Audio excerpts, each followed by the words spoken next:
আসসালামু আলাইকুম ভিউয়ার্স, আশা করি সকলেই ভালো আছেন।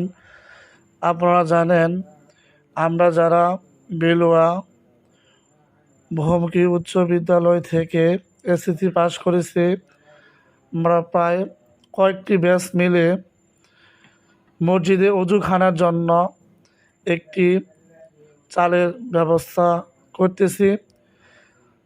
চালের জন্য আমরা কাঠ ভাঙানোর জন্য আলমনগর চলে আসছি।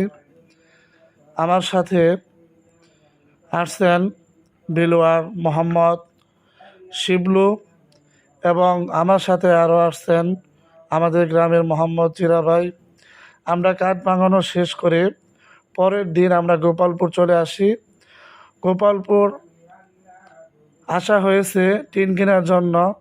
আমার সাথে আসছেন আমাদের স্কুলের জামি মসজিদের সম্মানিত ইমাম সাহেব মোহাম্মদ ফরহাদ আলী হুজুর এবং আমার সাথে আরও আসছেন আমাদের মসজিদের সহসভাপতি মোহাম্মদ সুলতান কাকা।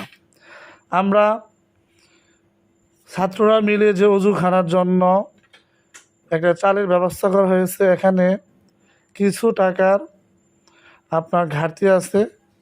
ইনশাল্লাহ যারা আমরা নিয়ত করেছি যে অজুখানার জন্য আমরা ছাত্ররা যারা টাকা পয়সা দিব নিয়ত করেছি, এখন আমরা যারা দিই নাই, ইচ্ছা করলে আমাদের এই মহতি কাজে আপনারা শরীক হতে পারেন এবং ইনশাল্লাহ পরবর্তীতে ভালোভাবে যেন আমরা আরও ভালো কাজ করতে পারি, আমাদের তৌফিক দান।